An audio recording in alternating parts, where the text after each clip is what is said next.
ஆண்டவராக இயேசு கிறிஸ்துவின் நாமத்தினாலே ஸ்பிரிச்சுவல் சயின்ஸ் ஆன்மீக அறிவியல் நிகழ்ச்சிக்கு உங்களை அன்பாய் வரவேற்கிறோம்.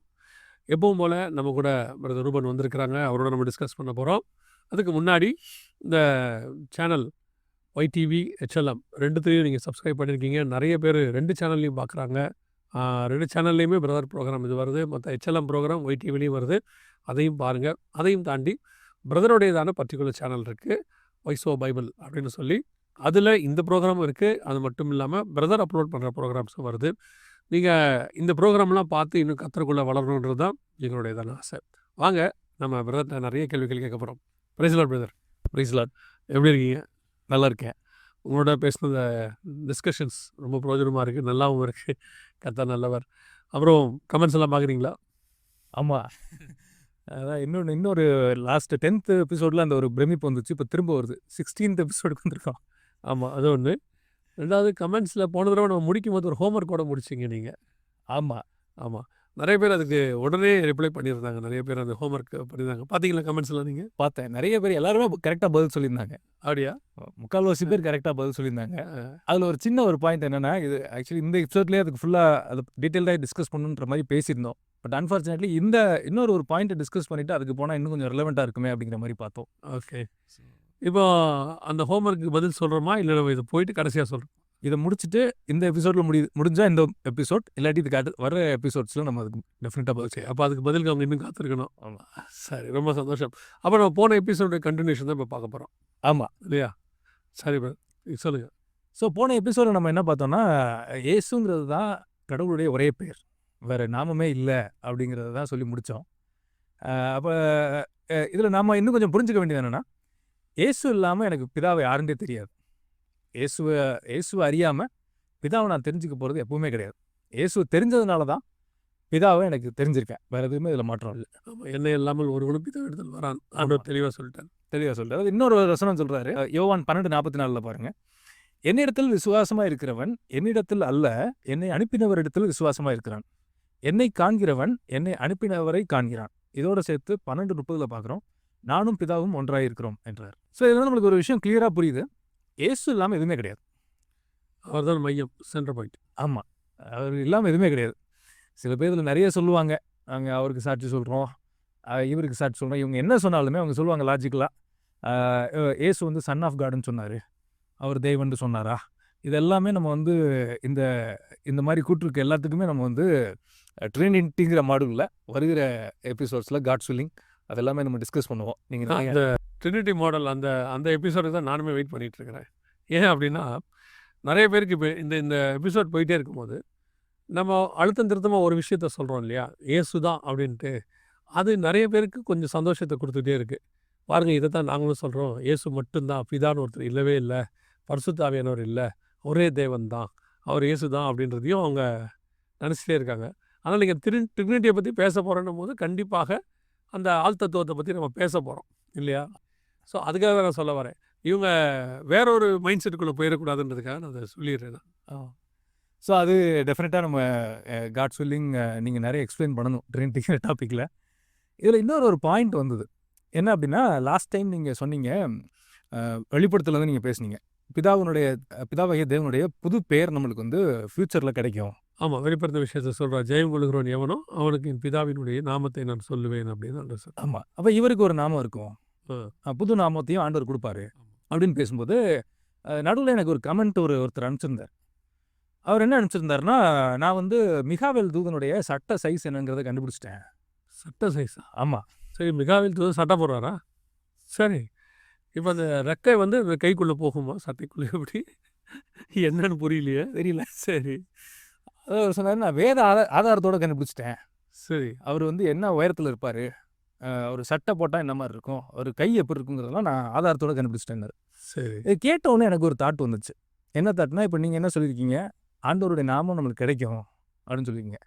இப்போ இதை யாராச்சும் ஒருத்தர், நான் அந்த நாமத்தை போய் காமிச்சிட்டார் ஆண்டவர் எனக்கு, நடக்கும் பிரதர். இதுவும் நடந்தாலும் நடக்கும். ஏன்னா அவங்க இந்த நூற்றாண்டில் மட்டுமே, நான் சொல்கிற கடைசி 50 வருஷத்தில் மட்டுமே இவங்க நிறைய அந்த மாதிரி காரியங்கள்லாம் சொல்லியிருக்கிறாங்க, என்னென்னவோ பேசியிருக்காங்கன்னு வச்சுக்கோங்களேன். இப்போ இதையும் போயிட்டு பிதா அந்த நாமத்தை எனக்கு மட்டும் காதில் சொல்லிட்டாரு, அது எனக்கு மட்டும்தான் தெரியும் அப்படின்னு சொன்னாலும் ஆச்சரியப்படுறதுக்கு இல்லை. ஆமாம், யாராவது ஒரு 6 மாதம் கழிச்சு ஏசுங்கிற நாமம் கிடையாது, நாங்கள் அந்த வரப்போகிற நாமம்னு பைபிளில் சொல்லியிருக்கு, பார்த்தீங்களா இவரே சொல்லியிருக்காரு, இருக்கும் சொல்லுவாங்க கரெக்டாக. அந்த நாமத்தை நான் கண்டுபிடிச்சிட்டு வந்துட்டேன், எனக்கு வந்து வெளிப்பாடு வந்துச்சு, இப்படி யாராவது கதையை சொன்னால் நம்பிடக்கூடாது. நல்ல வேளை நீங்கள் பதிவு பண்ணிட்டீங்கன்னு வச்சுக்கோங்களேன். ஏன்னா நானும் அதை பெருசாக எடுத்துக்கல. வசனம் அப்படி தான் சொல்லுது. அது வந்து இந்த மாதிரி நான் நிறைய இந்த பாட்காஸ்ட்டை எப்போவுமே என்ன செய்வேன்னா, இந்த மாதிரி விஷயங்கள் அதிக கொஸ்டின்ஸ் வந்துடக்கூடாதுன்னு ஆவியானவர் எனக்கு உணர்த்துவார். இந்த மாதிரி கொஸ்டின்ஸ்லாம் வந்துரும்ன்ட்டு. அதனால முன்னாடியே அதுக்கான பதிலையும் சொல்லிடுவோம். இப்போ நல்ல வேளை நீங்கள் அந்த பதிலை சொல்லிட்டீங்க, ரொம்ப சந்தோஷம். இப்போ போகிறதுக்கு முன்னாடி எனக்கு ஒரு கேள்வி, அந்த சட்டை சைஸ் சொன்னார் அவர்? இல்லை, அவர் சொல்கிறேன்னாரு, நான் கேட்கல. நல்லதாக போச்சு. சரி, ஓகே.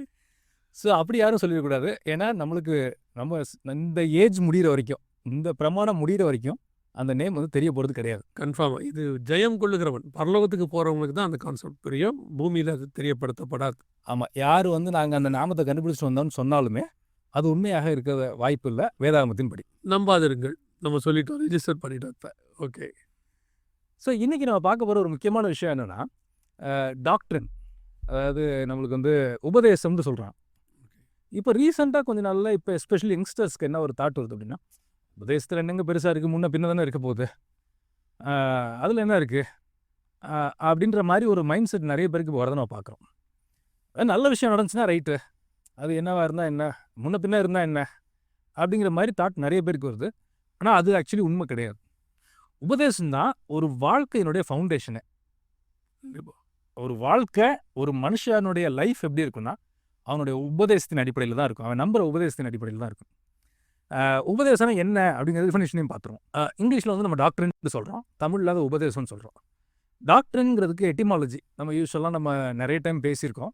ஒரு வார்த்தை எப்படி உருவாகுச்சு, ஒரு சொல் எப்படி உருவானுச்சு அப்படிங்கிறத பற்றி படிக்கிறது தான் எட்டிமாலஜிங்கிறது. அப்படிங்கிற இந்த உபதேசம், இந்த டாக்டருங்கிற வார்த்தை எங்கேருந்து வந்துச்சு அப்படின்னு பார்த்தீங்கன்னா, லாட்டினில் டாக்ட்ரினா அப்படின்னு ஒரு வார்த்தை இருக்குது. அதுக்கு என்ன அர்த்தம்னா டீச்சிங்ஸ்னால் நம்ம கற்பனைகள்னு நம்ம சொல்கிறோம். அது ஆல்ரெடி செட் ஆஃப் இன்ஸ்ட்ரக்ஷன்ஸ். இப்போ நமக்கு டீச்சிங் அப்படின்னா போதித்தல் அப்படின்ற ஒரு வார்த்தை யூஸ் பண்ணப்படுது. ஆனால் ஆக்சுவலாக வந்துட்டு செட் ஆஃப் இன்ஸ்ட்ரக்ஷன்ஸ், எதெல்லாம் நம்ம போதிக்க வேண்டியதாக இருக்கிறதோ அதுக்கு பேர் டீச்சிங் மெட்டீரியல். ஆமாம் இல்லையா? அதை டீச் பண்ணுறதுக்கு பேர் டீச்சர், அதை சொல்லிக் கொடுக்கறதுக்கு பேர் டீச்சிங், இல்லையா? அதுதான் நம்ம சொல்ல வரோம். பெர்ஃபெக்டாக சொன்னீங்க. ஓகே. ஸோ ஒரு செட் ஆஃப் இன்ஸ்ட்ரக்ஷன்ஸ்க்கு இன்னொரு வேர்டு தான் நம்ம இவ்வளோ எபிசோட்ஸில் பார்த்துட்டு இருக்குது, சட்டங்களும் விதிகளும் நியமங்களும் நம்ம பார்க்குறோம். ஓகே. அப்போ சட்டத்தை ஒரு கலெக்டிவாக ஒரு சட்டம், ஒரு நியமங்கள் இருக்குது, சட்டங்கள் இருக்குது, விதிகள் இருக்குது, இது எல்லாத்தையும் கலெக்டிவாக ஒரு ப்ரெசன்டேஷன் கொடுத்தா அதுதான் செட் ஆஃப் பிரின்சிபல்ஸ் ஆர் டாக்ட்ரின்ஸ்னு சொல்கிறோம். டாக்ட்ரினுக்கு தமிழில் இப்போ நீங்கள் சொன்ன மாதிரி போதனைன்ற ஒரு வேர்டு சொல்கிறோம், இல்லாட்டி கற்பனைன்னு சொல்கிறோம். கற்பனைன்னா இவங்க நினச்சிடக்கூடாது இமேஜினேஷன். ஓகே, அது ஒன்று இருக்குது, கரெக்ட். அப்படின்னு நினச்சிக்கூடாது. அதுக்கு யோவான் 15:10 நம்ம வாசிக்கிறோம். ஆண்டவர் சொல்கிறாரு, நான் என் பிதாவின் கற்பனைகளை கை கொண்டு அவருடைய அன்பிலே நிலைத்திருக்கிறது போல நீங்கள் என் கற்பனைகளை கை கொண்டிருந்தால் என்னுடைய அன்பிலே நிலைத்திருப்பீர்கள். கற்பனைகளும் இங்கே அவர் சொல்கிற உபதேசமும் அந்த set of instructions or set of rules or set of procedures or set of laws. Teachings உபதேசம். ஆமாம், ஓகே. இதுதான் வந்து உபதேசம். ஸோ இதுதான் நம்ம வந்து இந்த டீச்சிங்ஸ் எங்கே இருக்குது அப்படின்னு பார்த்தீங்கன்னா, உங்கள் பிலீஃப் சிஸ்டமில் இருக்குது. இந்த டீச்சிங்ஸ் எல்லாம் நம்புகிறோம், கலெக்டிவாக இவ்வளோ சட்டங்களையும் இவ்வளோ விதிகளையும் நம்ம நம்புகிறோம் பட்சத்தில் அதுதான் நம்ம என்ன சொல்கிறோம் அப்படின்னா பிலீஃப் சிஸ்டம்னு சொல்கிறோம். இப்போது இந்த செட் ஆஃப் ஆண்டவர் இவ்வளோ சொன்னாலும் நீங்கள் நம்பினாதான் அது விசுவாசத்தினுடையதான அடிப்படைக்குள்ளே காரண காரியங்களுக்குள்ளே போகும், இல்லையா? அந்த டீச்சிங்ஸை நம்ம நம்பணும். பிலீஃப் சிஸ்டம், நம்மளுடைய நம்பிக்கை வந்து அந்த டீச்சிங் அடிப்படையில் தான் இருக்குது. ஆமாம், ஓகே. இதுதான் யூஸ்வலாக ஃபிலாசபியில் என்ன சொல்லுவாங்க அப்படின்னா வேர்ல்டு வியூன்னு சொல்லுவாங்க. வேர்ல்டு வியூ தான் ஒரு மனுஷனுடைய லைஃப்பை டிஃபைன் பண்ணுறது.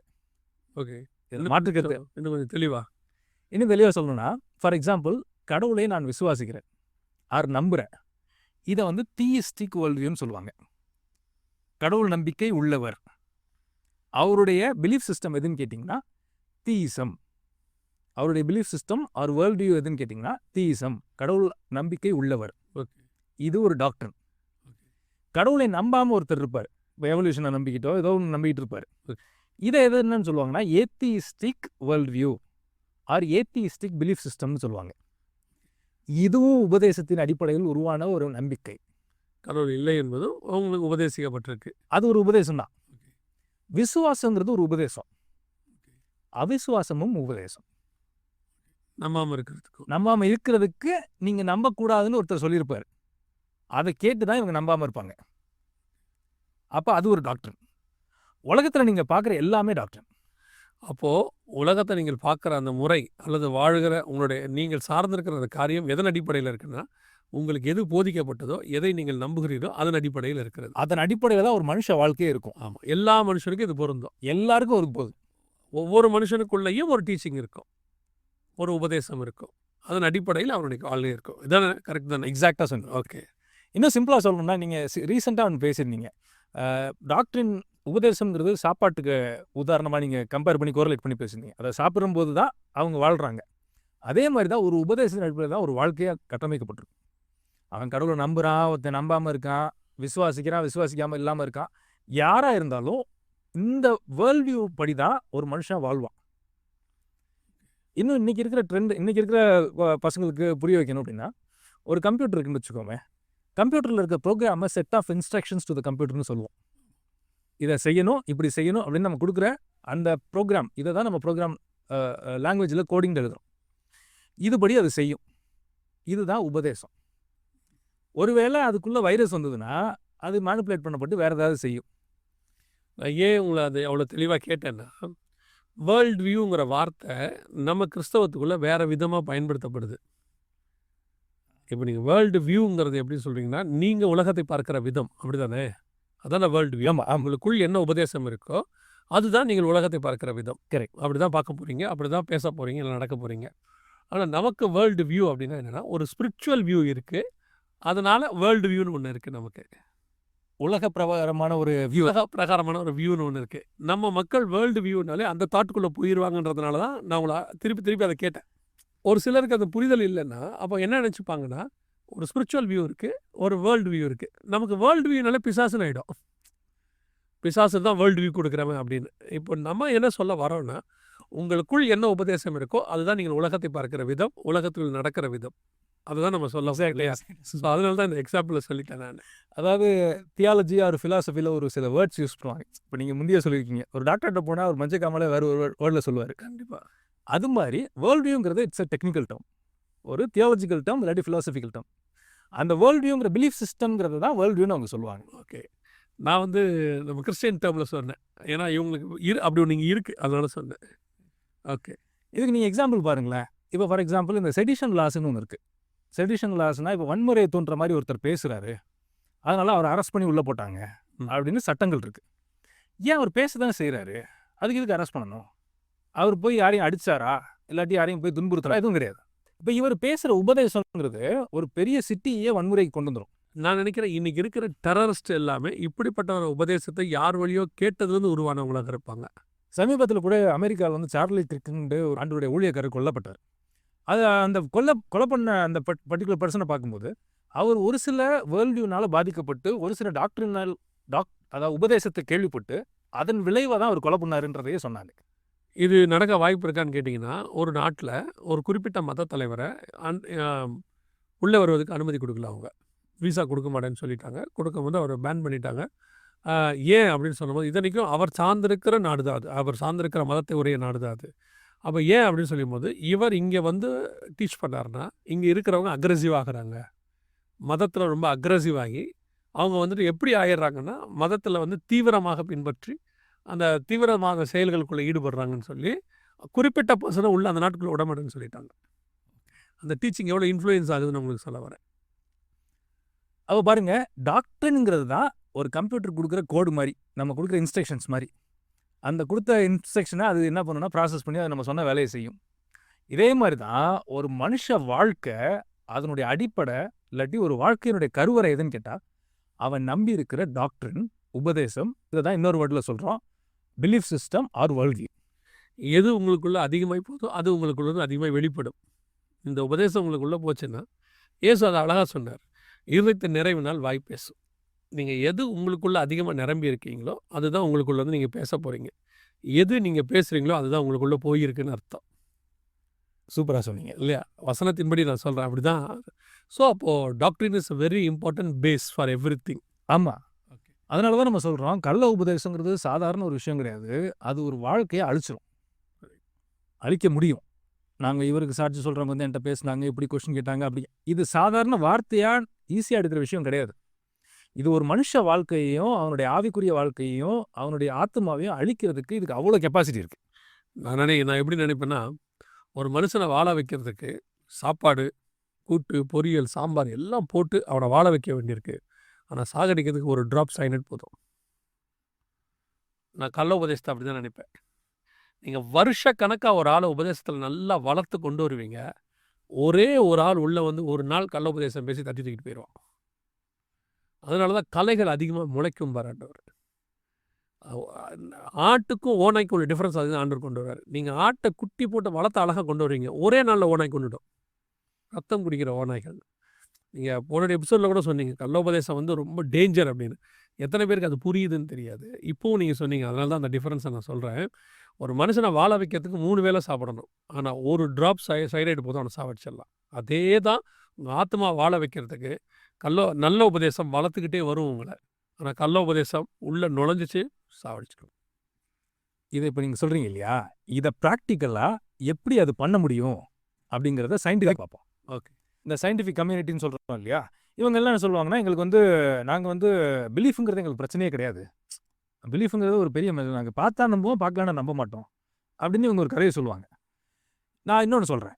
மெடிக்கலில் இன்னைக்கு எஸ்பெஷலி இப்போ 21ஆம் நூற்றாண்டில் ரொம்ப ரொம்ப முக்கியத்துவம் வாய்ந்ததாக வளர்ந்துக்கிட்டு வர ஒரு டொமைன் பார்த்திங்கன்னா, ஒரு டிபார்ட்மெண்ட் பார்த்திங்கன்னா சைக்கியாட்ரி, மனோதத்துவம்னு சொல்கிறாங்க. அந்த சைக்கியாட்ரிக்கும் மீதி மெடிசன்ஸுக்கும் என்ன டிஃப்ரென்ஸு, மீதி மெடிக்கல் டொமைன்ஸுக்கும் என்ன டிஃப்ரென்ஸ்னா, இப்போ ஹார்ட்டில் ஒரு பிளாக் இருக்குன்னா அவர் பார்த்து கண்டுபிடிச்சிடலாம்.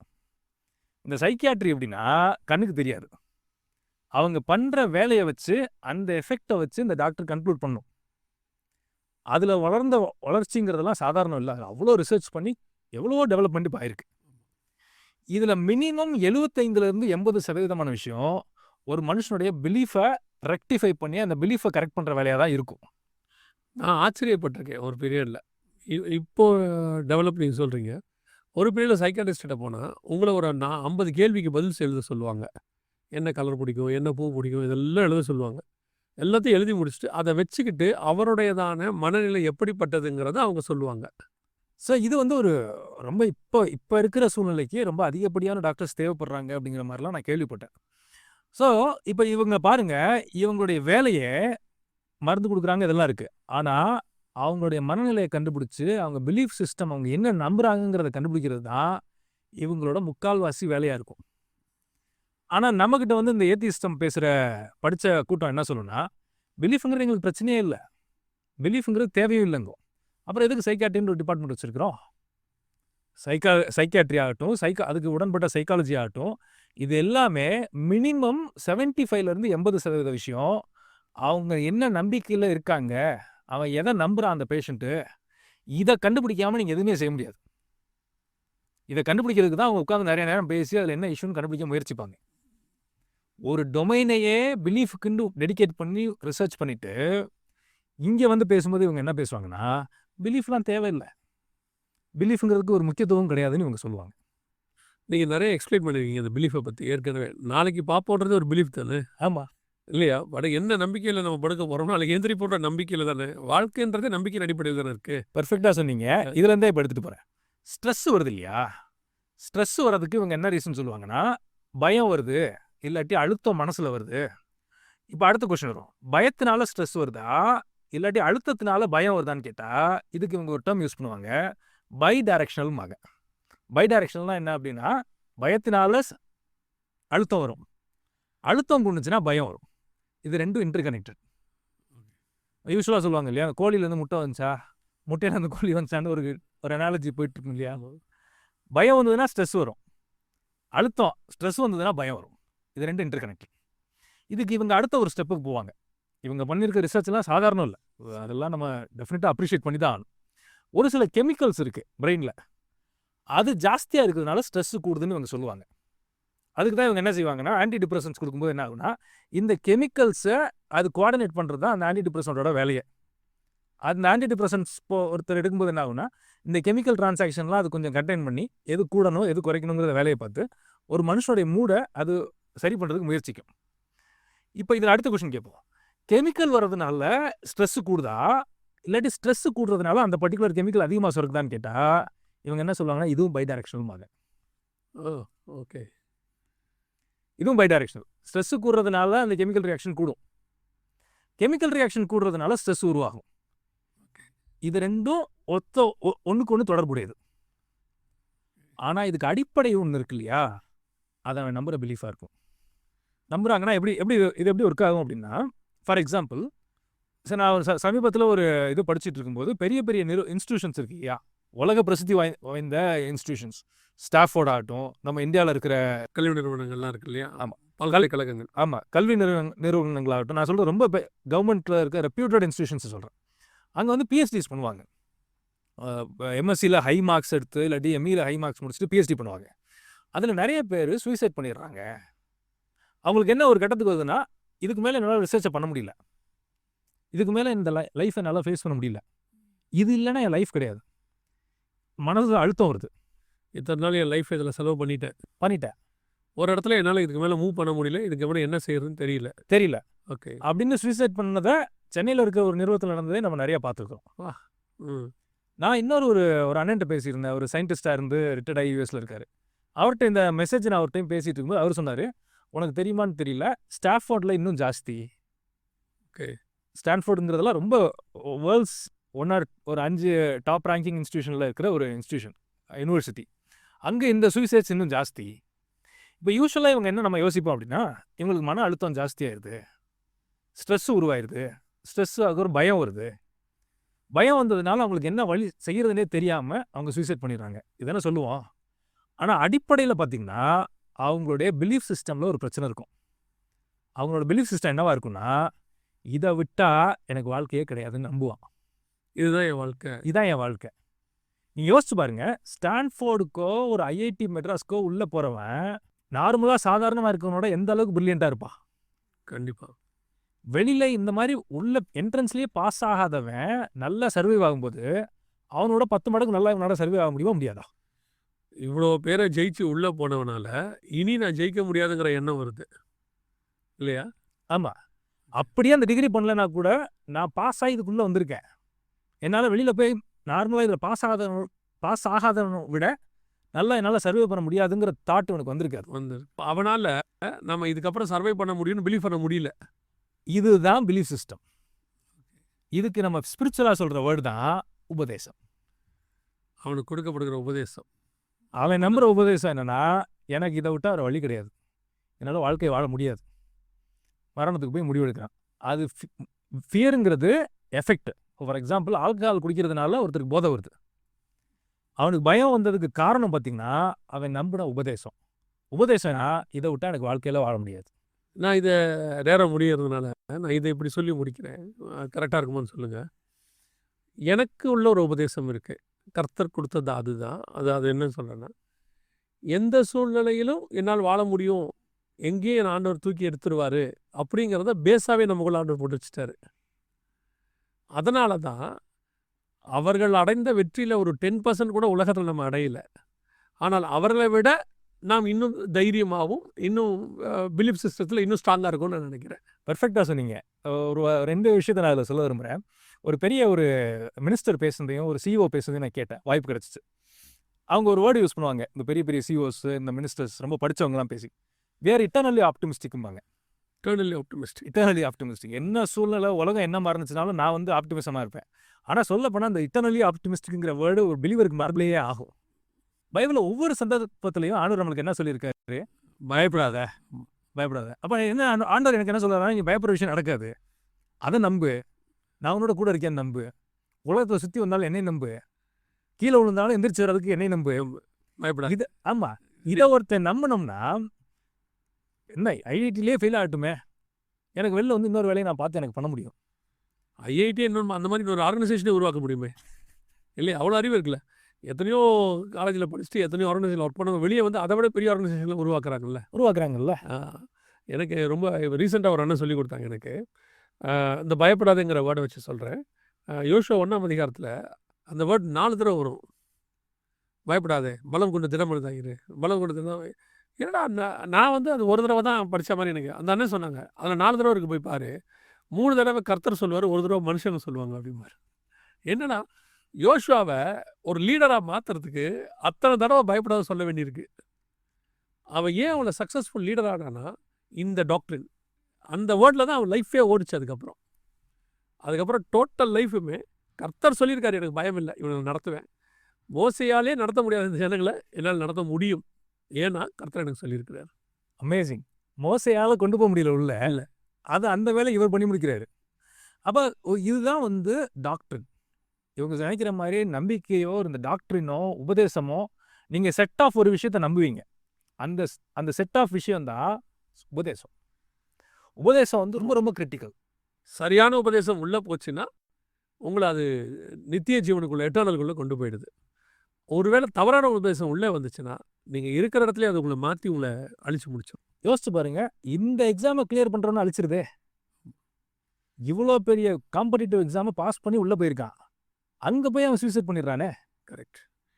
ரொம்ப சந்தோஷம் பிரதர். நம்ம தொடர்ச்சி இன்னும் பார்ப்போம், நேரம் முடிவடைகிறதுனால. அதாவது ரொம்ப நுணுக்கமாக ஆழமாக இந்த காரியங்கள் உள்ளே இருக்குது. இது வந்து போகிறது நம்ம போன இதில் இவங்கள வந்து நான் என்ன சொல்லுவேன்னா, ஒரு மேஜிக்கில் தூக்கி போட்டு பண்ணுறாங்க, இதெல்லாம் பண்ணுறது ஒரு இது இருக்கும். ஒரு சர்க்கஸுக்கு நீங்கள் போனீங்கன்னா இதை பார்க்கும்போது ரசிக்கிறதுக்கு நல்லாயிருக்கும், கேட்கறது நல்லாயிருக்கும், அவங்களோட டேலண்ட் இருக்கும், அதுலேயும் இம்பார்ட்டன்ஸ் இருக்குது. அதில் முடியும் போது ஒன்று செய்வாங்க அந்த சர்க்கஸில் பார்த்தீங்கன்னா, இந்த ஸ்விங் பண்ணுவாங்க. அப்படி ஸ்விங் பண்ணும்போது கடைசியாக அவங்க தாவி போய் ஒருத்தர் கையை பிடிப்பாங்க. அது பார்க்கறது நல்லாயிருக்கும், ஆனால் பயங்கர டெப்த்தான விஷயம், ஹார்ட் பீட் அப்படியே அடிச்சுட்டே இருக்கும். அந்த மாதிரி தான் இந்த ரெண்டு டிஃப்ரென்ஸை நான் பார்க்குறேன், சயின்ஸ் அண்ட் சயின்ஸுக்கும் ஸ்பிரிச்சுவல் சயின்ஸுக்கும். அது ஆரம்பத்தில் பார்க்கும்போது ஏரோப்ளைனை பற்றி அது இது நம்ம நிறைய எவிடன்சஸ்லாம் சொல்லிகிட்டு இருந்தோம். இது ரொம்ப நுணுக்கமாக வாட்ச் பண்ணி இருந்து நாங்கள் லைஃபுக்கு தேவையான டாக்டரின்ஸ் வந்து இதில் இருக்குது. ரொம்ப சந்தோஷம். இதோட தொடர்ச்சியை நம்ம நெக்ஸ்ட் இதுலேயும் பார்ப்போம். ஆமாம், ரொம்ப சந்தோஷம். ஆண்டவராக இயேசு நாமத்தினாலே உங்களுக்கு இது புரியும் நாங்கள் நினைக்கிறோம். தொடர்ந்து பாருங்கள். போன தடவை நிறைய பேர் சொல்லியிருந்தாங்க, அதாவது சயின்ஸ் அண்ட் சயின்ஸில் 2-3 தடவை பார்த்தா தான் புரியுது. இதுவும் அப்படி தான், 2-3 தடவை பாருங்கள், நல்லா உங்களுக்கு புரியும். நான் ஏற்கனவே சொன்னது திருப்பியும் சொல்கிறேன், பிரதரோடையதான வைசோ பைபிள் சேனல்லையும் பாருங்கள். இது YTVலையும் வரும், HL04 2 சேனல்லையும் வரும். 2 சேனல்லையும் சப்ஸ்கிரைப் பண்ணிக்கொள்ளுங்க, 2 சேனல்லையும் பாருங்கள். கர்த்தருக்கு சித்தமானால் வருகை தாமதிக்குமானால் மீண்டும் உங்களை சந்திக்கிறோம். God bless you brother. Thank you so much.